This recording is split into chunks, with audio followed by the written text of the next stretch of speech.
नमस्कार, हमारे चैनल में आपका स्वागत है। मैं हूं रामचंद्र मौर्य। साथियों, एक अनुरोध है कि अगर आप पहली बार हमारे चैनल को देख रहे हैं तो सब्सक्राइब कर लीजिए। इससे हमें बड़ी ताकत मिलेगी। सब्सक्राइब करने और सामने की बटन दबाने के बाद सबसे पहले आपके पास पहुंचेगा हमारा विश्लेषण वाला वीडियो। बहुत बहुत धन्यवाद। साथियों, भारतीय राजनीति पलट रही है। जो स्थिति 2014 और 19 में जो परिस्थितियां प्रधानमंत्री नरेंद्र मोदी के पक्ष में थी, वही परिस्थितियां 2024 से राहुल गांधी के पक्ष में दिखाई दे रही हैं। और लोकसभा चुनाव में भारतीय जनता पार्टी की हार और इंडिया गठबंधन की बड़ी कामयाबी से भारतीय जनता पार्टी का मनोबल और उसके पार्टी का वोट बैंक लगभग आधा खिसक चुका है, आधा बाकी है। जो कि मध्यावधि चुनाव जो कभी भी हो सकता है, उस समय देखने को मिलेगा कि पासा बिल्कुल पलट चुका है। 2014 और 2019 से बची खुची प्रधानमंत्री की वोट बैंक और उनकी उपलब्धियां ध्वस्त हो जाएंगी निकट भविष्य में। जिस तेजी से राहुल गांधी का ग्राफ बढ़ रहा है और नरेंद्र मोदी का ग्राफ घट रहा है, उससे यही कहा जा सकता है कि आहिस्ता आहिस्ता नरेंद्र मोदी की सत्ता, नरेंद्र मोदी के राज का सूर्यास्त्र हो रहा है और राहुल गांधी का सूर्योदय हो रहा है।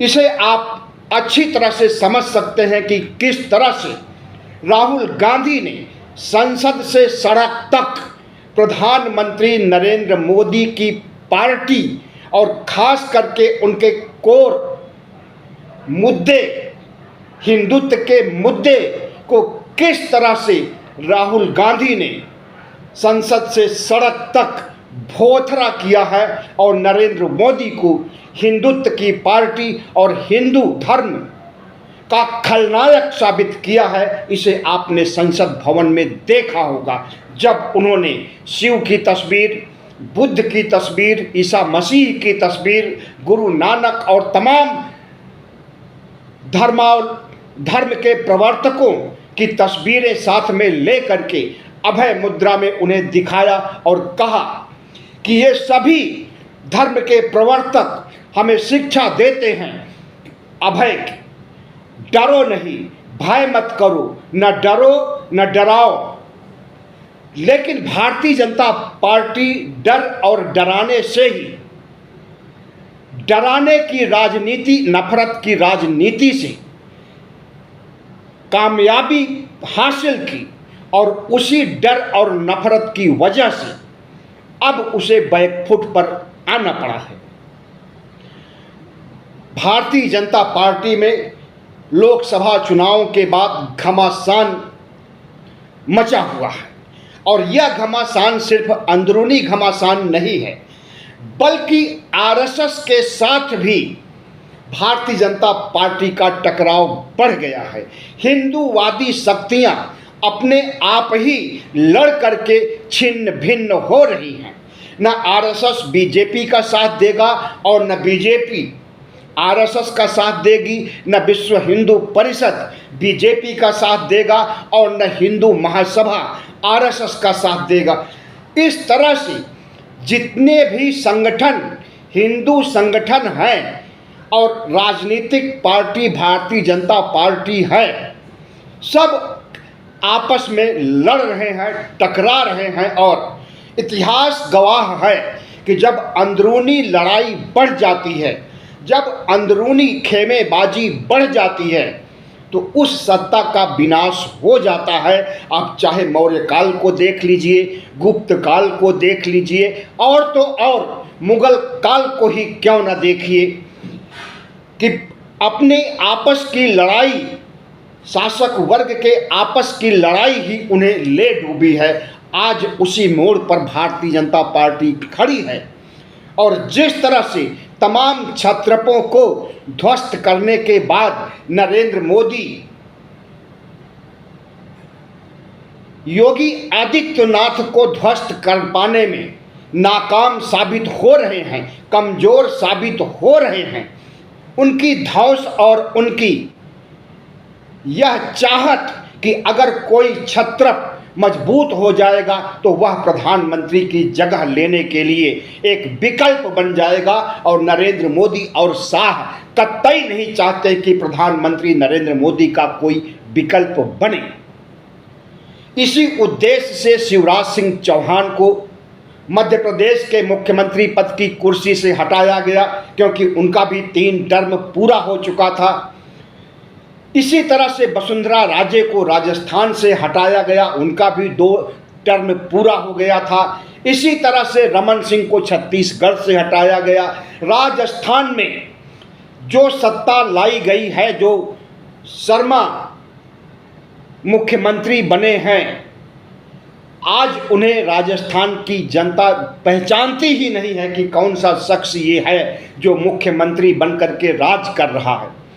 तो भारतीय जनता पार्टी तमाम क्षत्रपों को कुर्सी से हटाने के बाद हम समझते हैं कि जब से योगी आदित्यनाथ 2017 में कुर्सी पर बैठे हैं, उत्तर प्रदेश के मुख्यमंत्री बने हैं, तभी से इन्हें हटाने का कुचक्र रचा जा रहा है। और केशव प्रसाद मौर्य के कंधे पर बंदूक रख करके भारतीय जनता पार्टी योगी आदित्यनाथ पर निशाना साधती रही है। वही योगी आदित्यनाथ धीरे धीरे हिंदुत्व के ब्रांड बन जाते हैं, और ब्रांड ही नहीं बल्कि फायर ब्रांड कह सकते हैं। हिंदुत्व का इतना बड़ा चेहरा बन जाते हैं कि उनके सामने मोदी भी बौने साबित होने लगते हैं। बस इसी वजह से कि नरेंद्र मोदी से बड़ा कद योगी आदित्यनाथ का न होने पाए, उनके खिलाफ 2021 से जो प्लानिंग की गई और उन्हें हटाने की जद्दोजहद की गई, उस समय नहीं हटा पाए। और लोकसभा चुनाव 2024 के समाप्त होने के बाद भारतीय जनता पार्टी के नेता मानते हैं कि वहाँ पर हुई बड़ी हार के लिए योगी आदित्यनाथ जिम्मेदार हैं, और इनके समर्थक, और इन्होंने डीएम, एसपी और एसएसपी जैसे ब्यूरोक्रेट को यह नहीं आदेश दे सका कि इन्हें जिताने के लिए कोई भी बयान नहीं दिया डीएम और कलेक्टर से, आईपीएस अधिकारियों से। तमाम इस तरह के लांछन योगी आदित्यनाथ पर लगाए जा रहे हैं और उन्हें गद्दार तक कहा जा रहा है। योगी आदित्यनाथ का खेमा भी कमज़ोर नहीं पड़ रहा है, क्योंकि योगी आदित्यनाथ के कंधे पर आरएसएस का हाथ है। आरएसएस चाहता है नरेंद्र मोदी का वर्चस्व भारतीय जनता पार्टी से खत्म हो जाए, और उसके लिए योगी आदित्यनाथ का सहारा ले रहा है। और योगी आदित्यनाथ को इतनी मजबूती दे रहा है वैचारिक रूप से, हर रूप से, कि योगी आदित्यनाथ झुकने को तैयार नहीं है मोदी और शाह के सामने। तो जो लड़ाई भारतीय जनता पार्टी की चल रही है, इस लड़ाई के अलावा भी भारतीय जनता पार्टी के अंदर नरेंद्र मोदी के विरोधियों की बड़ी कतार खड़ी हो गई है, लेकिन अभी तक वह मुंह नहीं खोल रहे थे। लेकिन अब जब ज्वालामुखी फटने वाला है, भारतीय जनता पार्टी के अंदर बगावत होने वाली है, तब धीरे धीरे वह भी मुंह खोल रहे हैं और सिर्फ एक पक्ष को नहीं टारगेट कर रहे हैं, बल्कि योगी आदित्यनाथ को टारगेट करने के लिए शाह गुट के लोग कमर कस चुके हैं, तो शाह गुट को टारगेट करने के लिए, जिसे कि मोदी गुट भी माना जा सकता है क्योंकि शाह के ऊपर मोदी का ही बरदहस्त कायम है 2001 से, तो भारतीय जनता पार्टी आज जिस मोड़ पर खड़ी है वह विध्वंस की ओर जा रही है, और दूसरी तरफ इंडिया गठबंधन और कांग्रेस जिस तरह से उपलब्धियां हासिल कर रहे हैं, जिस तरह से लोकसभा चुनाव में 52 से बढ़ करके 100 सीटें कांग्रेस की हो जाती हैं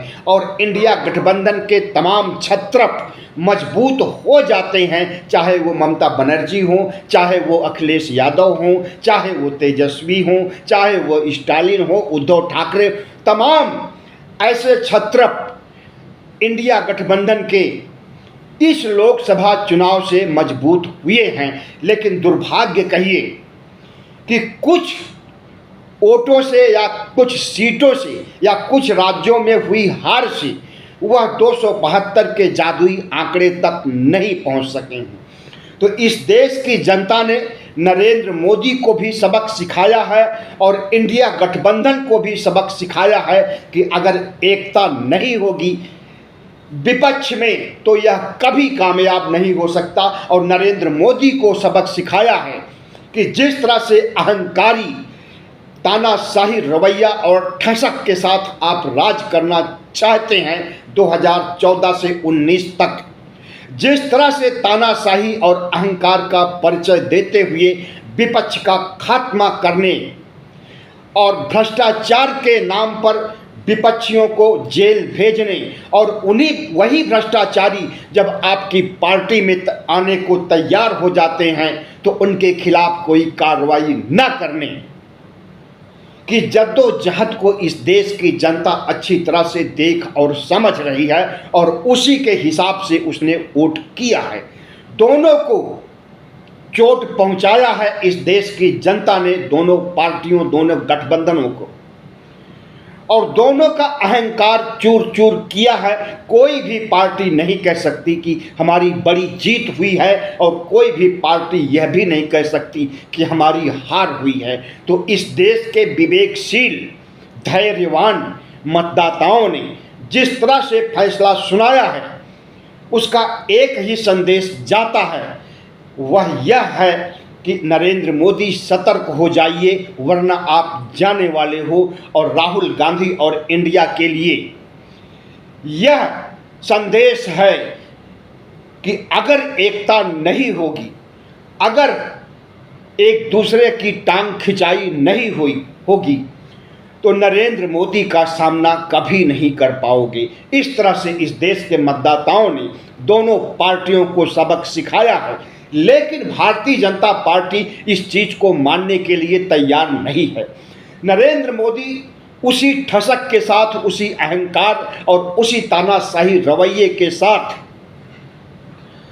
जब कहते हैं कि हम तीसरे टर्म में 3 गुना से ज़्यादा ऊर्जा से, ताकत से लैस होकर के काम करेंगे और विपक्ष के खिलाफ, भ्रष्टाचारियों के खिलाफ जो कार्रवाई हो रही थी उसमें कोई कमी नहीं होगी, तो इसका ये मतलब है कि जनता ने जो संदेश दिया प्रधानमंत्री नरेंद्र मोदी को, वह संदेश प्रधानमंत्री महसूस नहीं कर रहे हैं और इंडिया गठबंधन ने महसूस कर लिया है। और नरेंद्र मोदी की सत्ता को, नरेंद्र मोदी की पार्टी को, यूं कहें तो नरेंद्र मोदी को जिस तरह से कटघरे में संसद से सड़क तक खड़ा करके इनके चाल चरित्र चेहरे को उजागर किया है, वह भी अपने आप में चौंकाने वाली बात है कि प्रधानमंत्री नरेंद्र मोदी, आरएसएस और भारतीय जनता पार्टी जो संविधान के विरोधी आज से नहीं हैं, संविधान बनने, संविधान लागू होने के समय से ही आरएसएस संविधान से संतुष्ट नहीं है और संविधान के खिलाफ जनसंघ और आरएसएस ने जिस तरह से आज़ादी के बाद जब संविधान लागू हुआ है उसी समय से सक्रिय है। तो इस बात को इस देश का बच्चा बच्चा भी समझता है कि आरएसएस, भारतीय जनता पार्टी संविधान विरोधी है, लोकतंत्र विरोधी है। इस देश की साझा संस्कृति जो सदियों से चली आ रही है, इसकी विरोधी भी आरएसएस भी है, बीजेपी भी है, भागवत भी है, मोदी भी हैं। और जब इस चीज़ का खुलासा संसद से सड़क तक राहुल गांधी कर देते हैं कि प्रधानमंत्री नरेंद्र मोदी का हिंदुत्व नहीं है, हिंसा है, डर है, नफरत है, और हिंसा, डर और नफरत को हिंदुत्व नहीं कहा जा सकता है। इस देश के सनातन धर्म के मानने वालों का हिंदुत्व अलग है और भारतीय जनता पार्टी आरएसएस का हिंदुत्व अलग है। भारतीय जनता पार्टी आरएसएस का हिंदुत्व विध्वंसक है, डर पर आधारित है, भय पर आधारित है। लेकिन सनातन धर्म का हिंदुत्व डर पर नहीं, अभय पर आधारित है। तमाम धर्मों के प्रवर्तकों का फोटो जारी करते हुए, तस्वीरें पेश करते हुए, उन्हें अभय मुद्रा में दिखाते हुए इस देश के नागरिकों को राहुल गांधी संदेश देते हैं कि अभय मुद्रा में रहो, भय कभी मत करो, और तानाशाही शक्तियों और अहंकारी शक्तियों के खिलाफ भी भय नहीं करना है, बल्कि डट करके मुकाबला करना है। तो उनका यह संदेश, उनका संविधान बचाने का संदेश जन जन तक जमीनी स्तर पर पहुंच चुका है, और जहां नहीं पहुंचा है वहां पहुंच रहा है। जिस तरह से राहुल गांधी ने ओबीसी कार्ड खेला है और ओबीसी के हक अधिकार की बात करने के लिए सबसे पहले ओबीसी की जनगणना कराने की मांग किया है, और नरेंद्र मोदी इस काम को नहीं कर सकते हैं आरएसएस के दबाव में।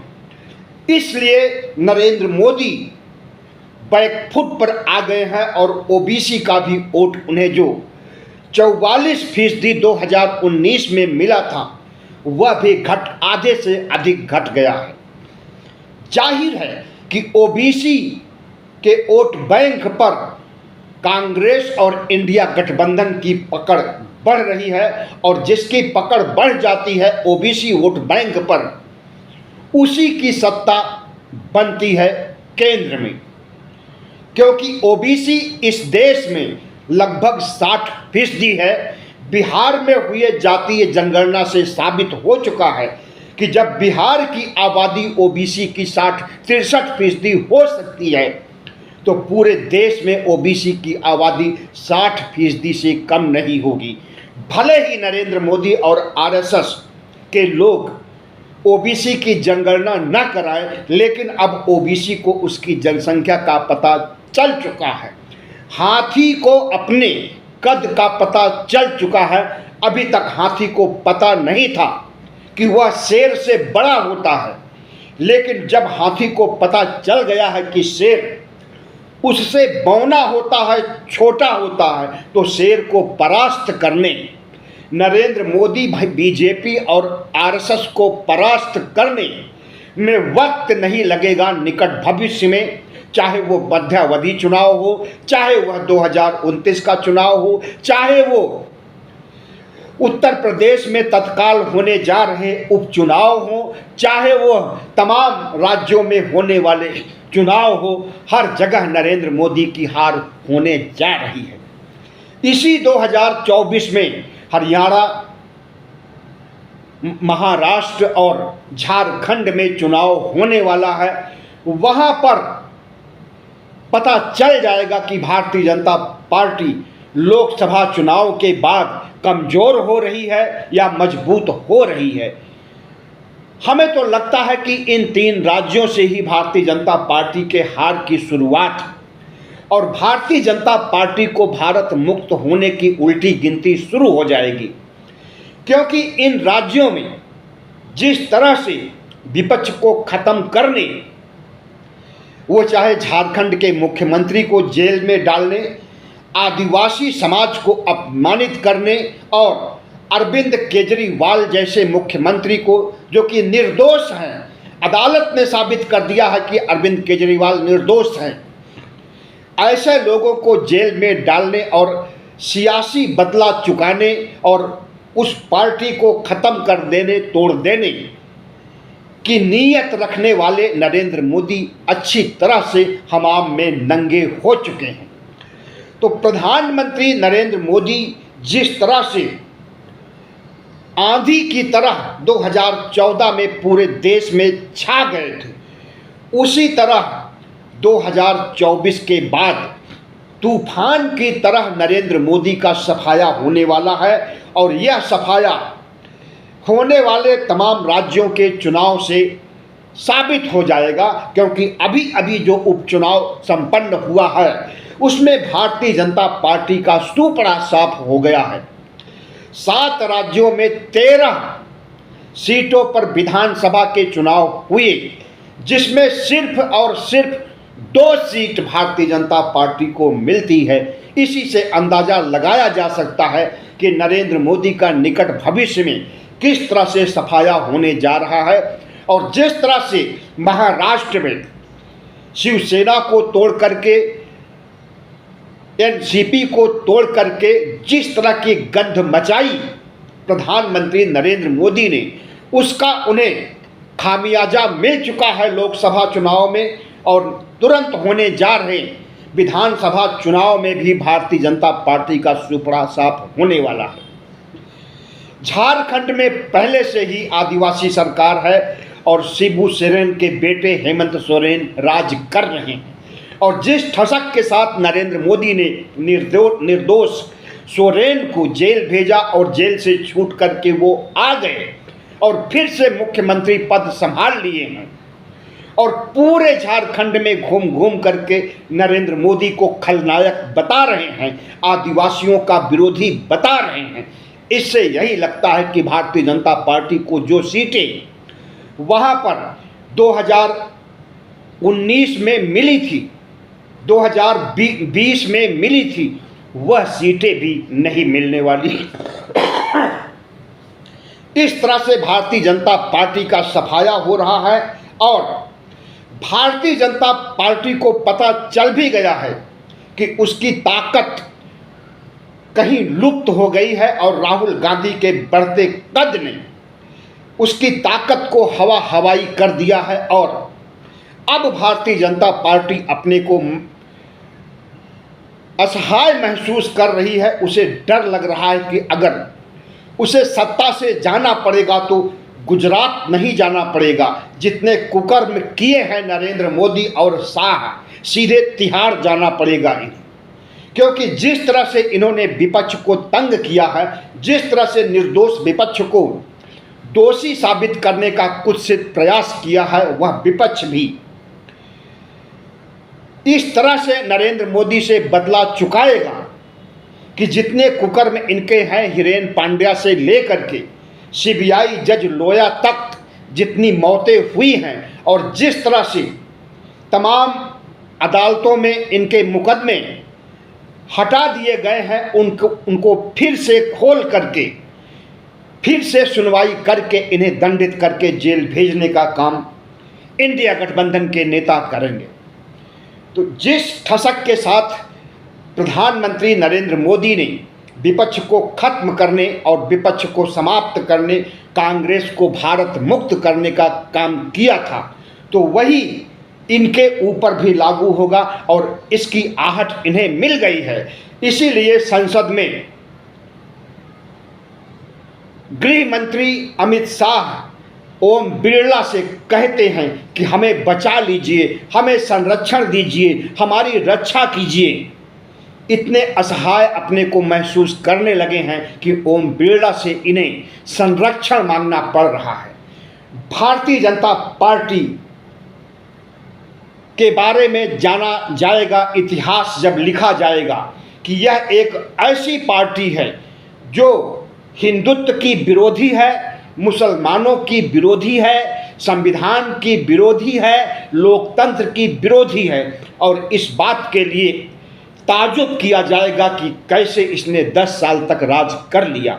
बहुत बहुत धन्यवाद। हमारे चैनल को सब्सक्राइब कीजिएगा, लाइक कीजिएगा और शेयर कीजिएगा।